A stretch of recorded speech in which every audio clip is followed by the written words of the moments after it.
I'm an Old Testament guy, and we need Old Testament justice. We need Old Testament thinking in this country.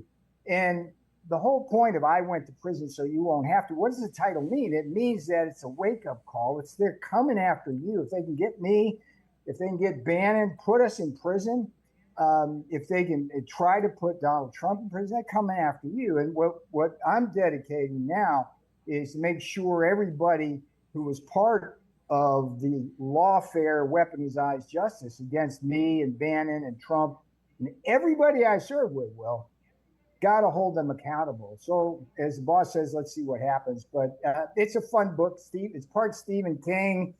It's part Joseph Heller. It's all Kafka. And I hope you folks will, out there in Will Cain Country, read it. Well, let's return to the book in just a moment, but I want to take you up on sort of the larger lesson of being an Old Testament guy. I think that's actually a really good analogy in that the entire justice system, to the extent it's not driven by ideology, is driven by New Testament forgiveness. And look, forgiveness is an interesting concept. It's an individual concept. I think a victim chooses whether or not to forgive, and ultimately God forgives. But as a society, we have to focus on accountability, and you can forgive and hold accountable at the same time. And we just see this in story after story, I feel like, in the past 72 hours of judges, whether or not they be in Washington, D.C. when it comes to the attempted assassin of Brett Kavanaugh, or in Kentucky of this monster let go after stabbing a 6-year-old boy to death. When you look at it, and by the way, for anybody listening and watching this week on the Will Cain Show, I'm going to be sharing another horrible story of a judge who did something here in Texas that defies your belief. And I just wonder, Senator Tom Cotton was just on the Fox News channel, and he said, we got to start talking about impeaching judges. What do you think about that? How do we deal with this lack of an Old Testament mindset when it comes to the judicial system? Well, look, it's incompatible with economics. It's incompatible with criminal justice thinking. I mean, if you don't punish appropriately, it will happen again. I mean, it's like the border. If they just come and you open it up, they're going to come. If you give them free health care, even more of them will come. In the case of these judges, I mean, I got a real bone to pick with my judges. As I document, and I went to prison so you won't have to, Will, every single person responsible for the long journey from me to getting arrested to getting in prison was a Democrat. And I think about that. In America, everybody involved in my incarceration was a Democrat. It was the Democrat congressman to start with on a majority party line vote.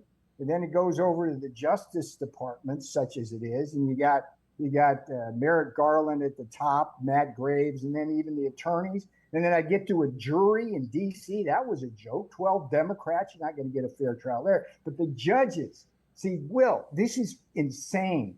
I never thought this could happen in America. By the time I got to the jury and the trial, Judge Ahmed Maida, Obama appointee, had stripped me of every single defense. I had no defense. He did that. And then, this will blow your mind, Will. There's 2 judges on the appeals court in D.C., which is a cesspool. It's Patricia Millett and Cornelia Hillard, okay? When I was convicted and sentenced, I appealed that because ordinarily, Will, the standard procedure is release pending appeal. In other words, don't put me in a slammer until my appeal is heard, particularly when there's huge constitutional questions involved. These 2 judges said there's no issues involved. You go into the slammer. Now, my appeal will be heard in oral arguments in December. Well, I haven't given it up because of these big constitutional issues. Guess who's on that appeals panel? The same 2 judges who said I had nothing to appeal will be the ones hearing my appeal. So when you say, do I think these judges should be impeached? Hell yes. I mean, these judges, like Portland is like, that's a really nice city, or at least it used to be. I don't understand that place. But when I see ICE agents verbally assaulted and approached with people who have obvious weapons, and they don't have the ability to put them right to the ground and put them in a truck and take them off to the slammer, something's wrong. And the fact that we can't send the National Guard in there, quarters some liberal judge. That's crazy stuff.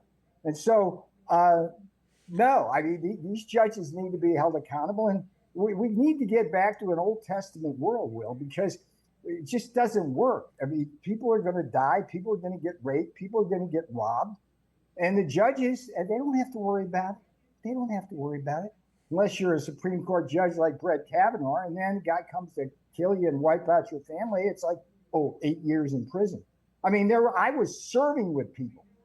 Well, I was serving with people in that Miami federal prison who had longer prison sentences for doing, like, I don't know, 1/20th of that. I mean, it's crazy stuff. Right. You know, I know you believe in the separation of powers in the constitutional order, just like I do. The three co-equal each branches of the United States government. It has historically, ingeniously at its founding, and historically at times served to limit the power of the federal government by design, as drawn up in the Constitution. Elon Musk reposted on X somebody talking about what President Bukele did in El Salvador to sort of clean house with the judicial system that was stepping in the way of him getting El Salvador in order.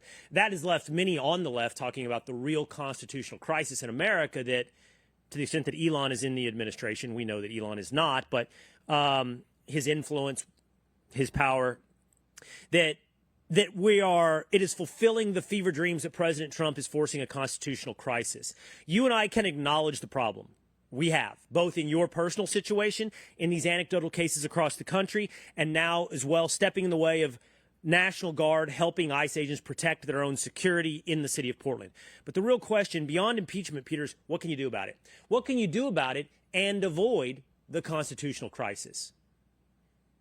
It's very difficult. And if you look at through the lens of my own situation, I was a senior White House advisor.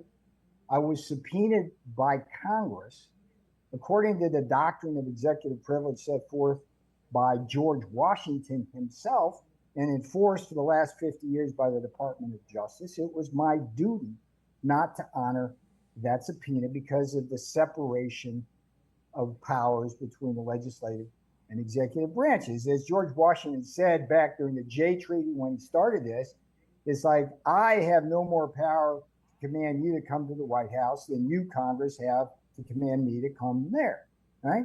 So what do, Will, when a Democrat Congress under Pelosi and under Benny Thompson decide to violate that separation of powers, subpoena somebody, and actually put me in prison?